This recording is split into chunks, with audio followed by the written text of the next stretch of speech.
जुलाई का महीना है, आप सब इनकम टैक्स रिटर्न भरने की जद्दोजहद में लगे होंगे। लेकिन इससे जुड़ी हर उलझनों को दूर करने के लिए लेकर हम हाजिर हैं आपका पसंदीदा शो टैक्स ग्रुप, जहां हम नियमों के दायरे में रहकर टैक्स बचाने के बेहतरीन तरीके आपको बताते हैं। नमस्कार, मैं हूं लक्ष्मण राय और इस बार हमारे साथ हैं जाने माने टैक्स एक्सपर्ट मुकेश पटेल जी अहमदाबाद से। मुकेश जी, आपका स्वागत है हमारे इस खास शो में। और Mukesh ji income tax return भरने से जुड़ी हुई हर जानकारी आपको बताएंगे, इसलिए कहीं जाइएगा नहीं, क्योंकि अगले आधे घंटे तक हम आपको बताने वाले हैं इनकम टैक्स रिटर्न फाइल करने से पहले जरूर देखें अपना एनुअल इनकम स्टेटमेंट।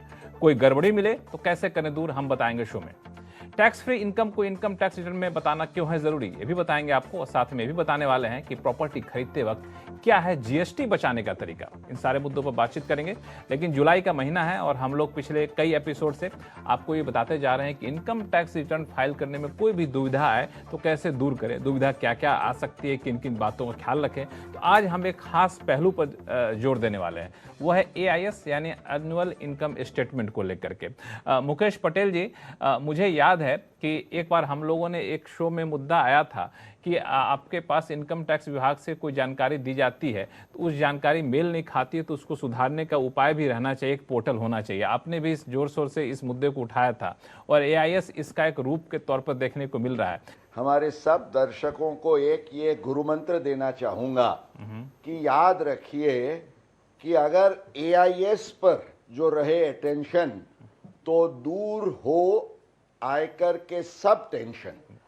क्योंकि जब आप ITR भरते हैं, आप कुछ चूक जाते हैं दिखाने में, तो तभी आपको इनकम टैक्स डिपार्टमेंट पकड़ता है। क्योंकि अब तो पूरा IT for IT information technology उनके पास है, आर्टिफिशियल इंटेलिजेंस, डेटा एनालिसिस, ये सब के आधार से अब लक्ष्मण जी आयकर के नज़र से आपके कोई भी वित्तीय व्यवहार, आपकी कोई भी ऐसी आय जो आपकी आय पर आपको कर भरना चाहिए, वो उनसे छुपा नहीं है। तो आपको सबसे पहले ये पता होना चाहिए कि आपके बारे में आयकर विभाग को क्या पता है। अगर आप इसकी जानकारी पक्की कर लेंगे तो आपको कोई दिक्कत नहीं होगी। और इसके लिए बहुत ज़रूरी है हमारा AIS।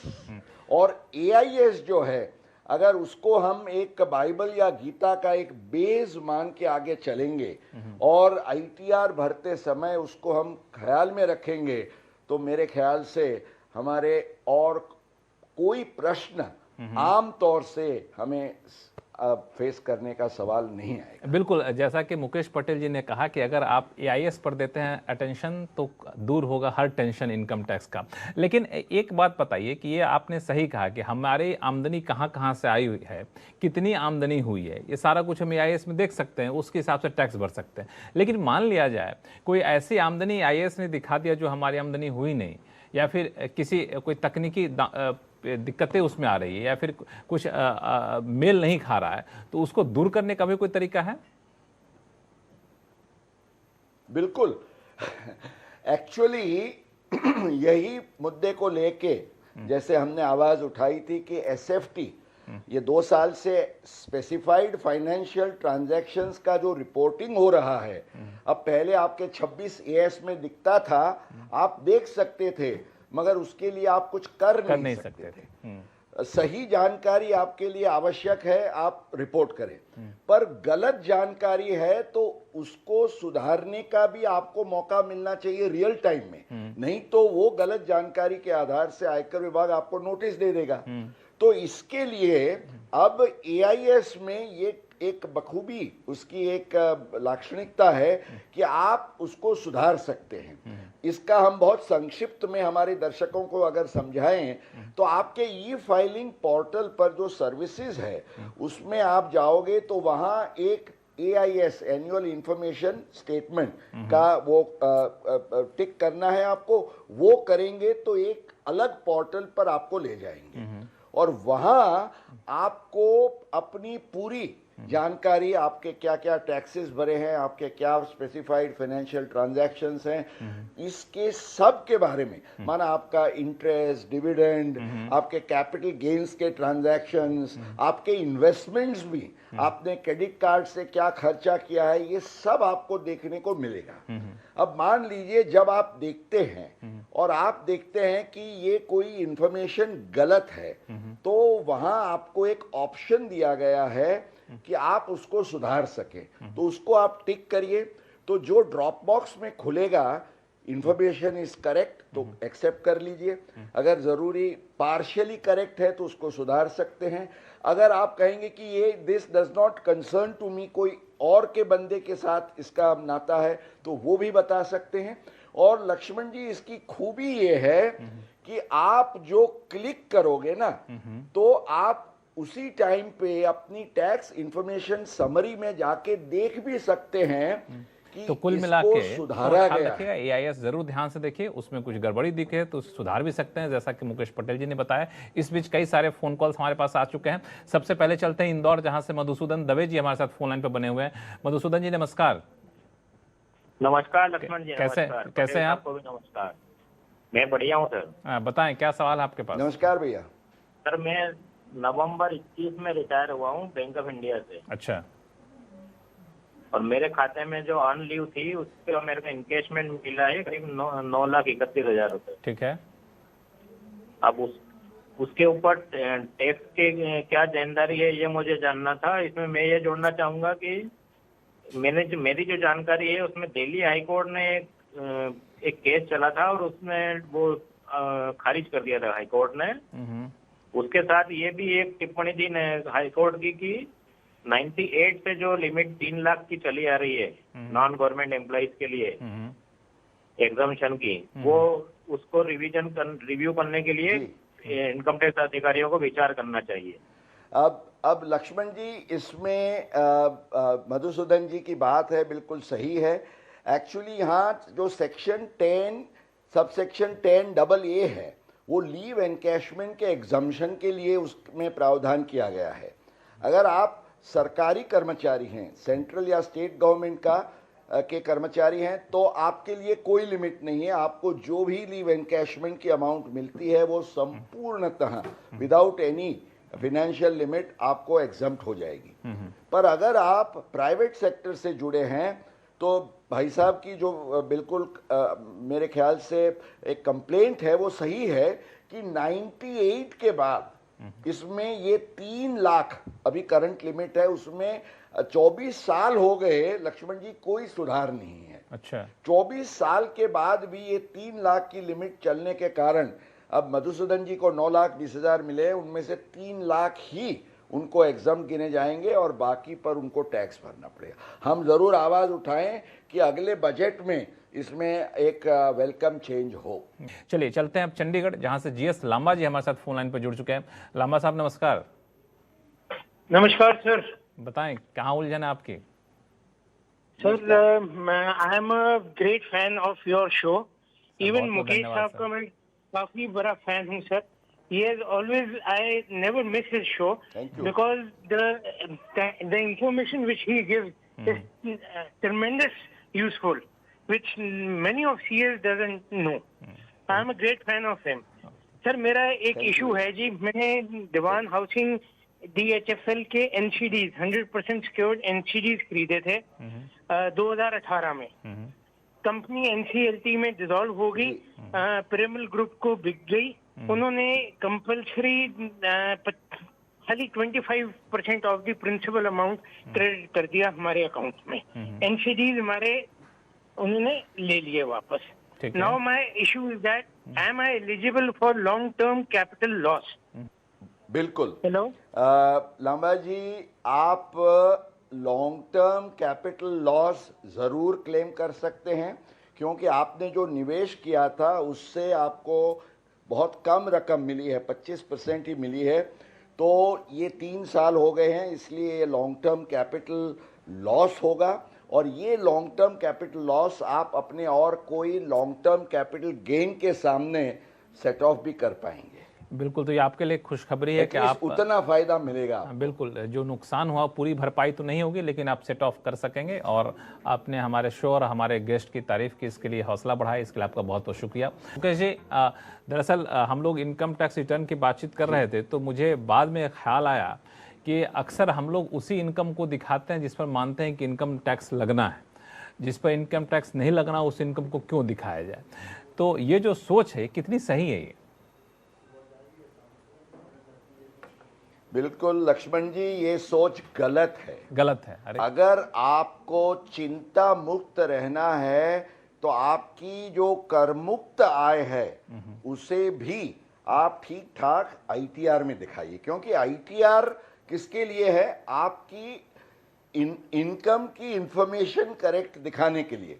और उसमें पूछा जाता है आपकी क्या टैक्सेबल इनकम है और क्या एग्जम्प्ट इनकम है। हमारे आईटीआर में एक शेड्यूल ईआई है एग्जम्प्ट इनकम का, उसमें ये दिखाना जरूरी है। आप कहें कि भाई मेरा पीपीएफ का इंटरेस्ट है, मेरे टैक्स फ्री बॉन्ड का इंटरेस्ट है, कोई कहे मेरी एग्रीकल्चरल इनकम है, कोई कहे मेरा एलआईसी का मैच्योरिटी प्रोसीड्स है, उस पर मुझे टैक्स नहीं भरना है। इतना तो इतना, मान लीजिए आपको किसी रिश्तेदार ने गिफ्ट दी है तो वो भी एग्जम्प्ट हो सकती है अगर वो 56(2) के वो दायरे में ठीक ठाक आती है। मान लीजिए ये सब एग्जम्प्ट इनकम आप दिखाते नहीं है तो क्या समस्या हो सकती है लक्ष्मण जी, कि जब आपको मान लीजिए आपने कोई इन्वेस्टमेंट किया हो या कोई एक्सपेंडिचर किया हो, उसके सोर्स के बारे में आपको पूछा जाता है इन फ्यूचर, आप कहेंगे कि मैंने यहाँ से स्पेंड किया, तो बोलेंगे कि भाई ये तो आपने दिखाया ही नहीं। तो उस टाइम पर आपको ये चैलेंज हो जाएगी, ये समस्या हो जाएगी कि जो आपने सोर्स ही नहीं दिखाया उस पर आप कैसे रिलाई कर रहे हैं। तो ये जो सोर्स ये शेड्यूल ईआई में भी आपको सब ठीक ठाक दिखाना चाहिए। अहम बात आपने कही, चूंकि अक्सर लोग यही मानते हैं कि जिस इनकम पर टैक्स लगना ही नहीं उस इनकम को क्यों दिखाया जाए, तो बड़ा मुसीबत में फंस जाएगा अगर किसी ने इनकम नहीं दिखाया तो। और शेड्यूल भी बता दिया इन्होंने, शेड्यूल ईआई में दिखाई और चिंता मुक्त रही ताकि बाद में किसी भी तरह कोई झंझट ना रहे। तो बहुत ही बेहद महत्वपूर्ण जानकारी, आप सब इनकम टैक्स रिटर्न फाइल करने जा रहे हैं तो इस बात का खास ख्याल रखें। चलिए, हमारे पास इस बीच फोन कॉल आ रहे हैं, पुणे से चलते हैं जहां से जय सिंह साहब फोन लाइन पर जुड़ चुके हैं। जय सिंह साहब नमस्कार। नमस्कार सर। नमस्कार मुकेश पटेल सर। सर मेरा सवाल ये है कि मैंने एक प्लॉट खरीदा 2020-21 में 3,60,000 का। अच्छा। वो प्लॉट मैंने 21-22 में बेचा 10 लाख का, तो प्रॉफिट हुआ। अब मैंने 21-22 में एक और दूसरा प्लॉट खरीदा दूसरी सिटी में, तो जो टैक्सेस और जो स्टैम्प ड्यूटी रजिस्ट्रेशन का हमें बेनिफिट मिलेगा ईटीसी में या नहीं मिलेगा? अच्छा भाई साहब, ये दो अलग चीजें हैं, समझिए। ये जो आपका लॉन्ग टर्म कैपिटल गेन या शॉर्ट टर्म कैपिटल गेन जो होता है वो तो अपनी जगह पे है, उस पर आपको टैक्स भरना ही भरना है, क्योंकि उसके सामने आपको चैप्टर 6A के कोई डिडक्शन नहीं मिलते, माना 80 फैमिली के। अब ये जो आपने नया प्लॉट खरीदा है उसमें जो स्टैंप ड्यूटी और रजिस्ट्रेशन एक्सपेंडिचर आपने खर्च किया है वो 80C के तहत आपके अन्य इन्वेस्टमेंट्स और एलिजिबल एलोकेशंस के साथ उसके लिए आप डिडक्शन मांग सकते हैं 1.5 लाख रुपए का। तो ये 1.5 लाख रुपए का आपको डिडक्शन मिलेगा, लेकिन ये deduction you can claim only against your regular income, माना सैलरी या अदर सोर्सेज या हाउस प्रॉपर्टी के सामने। कैपिटल गेन्स के सामने जहां कंसेशनल रेट लगते हैं उस पर आपको ये चैप्टर 6A का 80C का डिडक्शन नहीं मिलेगा, ये ख्याल में। चलते हैं फरीदाबाद, जहां से योगेश जी हमारे साथ फोन लाइन पर जुड़ चुके हैं। योगेश जी नमस्कार, बताएं क्या सवाल आपके पास? सर जी नमस्कार। नमस्कार सर, ये हरियाणा विकास प्राधिकरण में एक कमर्शियल प्रॉपर्टी परचेज किया 60 लाख का। अच्छा। मेरा क्वेश्चन ये है कि उसके ऊपर टीडीएस कंपलसरी है कि ऑप्शनल है? मैं समझ सकता हूं, आप शायद सोच रहे होंगे कि हरियाणा डेवलपमेंट अथॉरिटी तो एक गवर्नमेंट अंडरटेकिंग है, उसमें से हम कैसे टैक्स काटें। पर आपको तो आयकर कानून के नियम के आधार से जाना है, और ये जो सेक्शन 194IA है जिसके तहत आपको 1% का टीडीएस करना है, उसमें कोई भी एक्सेप्शन ऐसे गवर्नमेंट अंडरटेकिंग या अथॉरिटी के लिए नहीं है।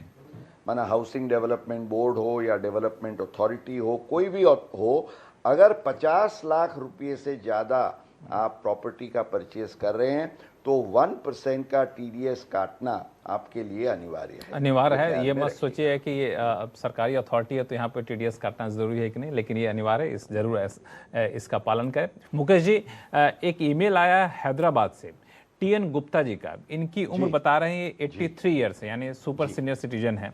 और इन्होंने जब NSS स्कीम चली थी, नेशनल सेविंग स्कीम, तो ये जो है इस पे इन्होंने अकाउंट खुलवाया था। उस वक्त पैसा भी डाला। अब स्कीम तो बंद हो गई, लेकिन इन्होंने अपना अकाउंट बंद नहीं किया। अब उस अकाउंट में जो पैसा जमा था उस पर इनको इंटरेस्ट मिल रहा है। तो अब ये जानना चाहते हैं कि जो इंटरेस्ट मिल रहा है क्या इस पर हमको टैक्स देना पड़ेगा क्या। और इन्होंने 2-3 चीज़ें काफ़ी स्पेसिफिक पूछा है कि टैक्स के लिहाज से बेहतर क्या होगा, पार्शियल विड्रॉ करना बेहतर होगा या फिर सेविंग इंटरेस्ट को सिर्फ विड्रॉ किया जाए या फिर दोनों को विड्रॉ कर दिया जाए। इनको जरा सुझाव दीजिए कैसे बेहतर होगा टैक्स बचाने के लिहाज से। बिल्कुल लक्ष्मण जी, सबसे पहले तो गुप्ता जी हमारे एट द एज ऑफ 83 भी इतना सतर्क रह के ये सवाल पूछते हैं। I think we should compliment him and such viewers of tax guru. अब उनका जो सवाल है ये 1987 में जो स्कीम आई थी, नेशनल सेविंग स्कीम, जो NSS के नाम से प्रचलित है, तो ये NSS के प्रावधान ये थे, एक सेक्शन उसकी थी 80 CCA।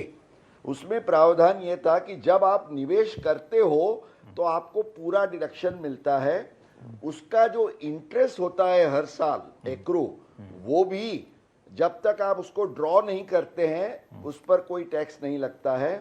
और NSS अकाउंट से जब आप विड्रॉल करते हैं तो विड्रॉल के टाइम पे आपको पूरी अमाउंट, माना निवेश और इंटरेस्ट के साथ जो भी विड्रॉ करते हैं उसको आपकी इनकम फ्रॉम अदर सोर्सेज के तौर से उसको टैक्सेबल गिना जाता है। और एक्चुअली इसको मॉनिटर करने के लिए एक 194E के तहत इसमें 20% का TDS भी कटता है, फिर आप अपने तरीके से उसमें एडजस्ट कर सकते हैं। अब गुप्ता जी के लिए सवाल का जवाब सबसे पहले ये है कि जब तक वो कुछ विड्रॉ नहीं करते हैं, no tax on the accrued interest, जो इतने सालों से वो नहीं पे कर रहे हैं वही चालू रहेगा। और जब वो विड्रॉ करते हैं तब 20% TDS कटेगा। वो विड्रॉल की अमाउंट उनको इनकम के तौर से दिखानी होगी।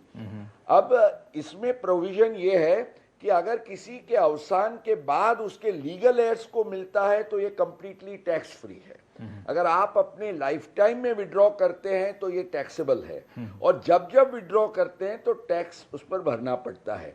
तो पार्शियल करना या पूरा करना या डेथ तक इंतजार करना, इसको ध्यान में रखते उनको प्लानिंग करना चाहिए। लक्ष्मण जी, तो मुझे लगता है कि ईश्वर से हम कामना करेंगे कि TN गुप्ता जी को लंबी उम्र मिले, लंबी आयु मिले, और इससे पार्शियल विड्रॉ करिए, पैसे हैं खर्च करिए, एंजॉय करिए इस उम्र में।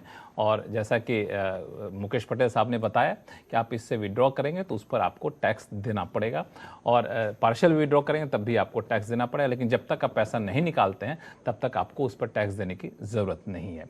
तो ये सारे सवाल थे और जवाब थे इनकम टैक्स से जुड़े हुए। इस बीच कई सारे सवाल आ रहे हैं GST जुड़े हुए, तो अब बारी है GST जुड़े सवालों के जवाब देने की।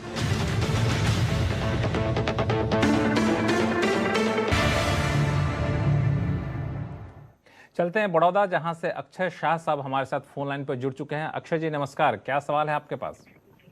नमस्कार सर, मेरा सवाल ये है, if I want to purchase a 3 BHK flat in Vadodara, ठीक है, my friend told me that if I buy a flat that is completed, I will not have to pay any GST as compared to an under construction flat. Please advise. जिनका कहना यह है कि अगर complete किया हुआ flat खरीदते हैं तो उस पर GST नहीं देना पड़ेगा, अंडर कंस्ट्रक्शन फ्लैट खरीदेंगे तो उस पर GST देना पड़ेगा, ऐसा इनको इनके मित्र ने बताया है। क्या यह सही है मुकेश जी? बिल्कुल, उनके मित्र ने उनको सही जानकारी दी है।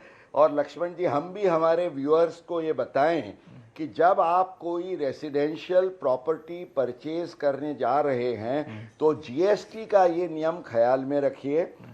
जो आम तौर से जिसको हम अफोर्डेबल हाउसिंग कहते हैं वहाँ 1% का जीएसटी लगता है, और जो अदर केसेस हो है उसमें 5% अगर रेरा के हिसाब से अप्रूव्ड है तो, या तो आपको उससे ज़्यादा भी टैक्स लग सकता है कमर्शियल प्रॉपर्टीज वगैरह है तो। पर ये जीएसटी में सबसे महत्वपूर्ण नियम ये है कि अगर प्रॉपर्टी का बीयू माना बिल्डिंग यूज परमिशन हो जाने के बाद आप उसको परचेज करते हैं तो उस पर कोई जीएसटी नहीं लगता है। लेकिन बुकिंग के टाइम से लेके आप प्रायर टू कंप्लीशन कंस्ट्रक्शन के स्टेज पर अगर प्रॉपर्टी खरीद करते हैं तो आपको जीएसटी का भुगतान करना पड़ेगा। बिल्कुल, तो यहाँ पे आपको ऐसे सूरत में जीएसटी का भुगतान करना पड़ सकता है, और आपके मित्र ने जो सुझाव दिया तो बिल्कुल सही सुझाव दिया था। तो टैक्स ग्रुप में फिलहाल इतना ही।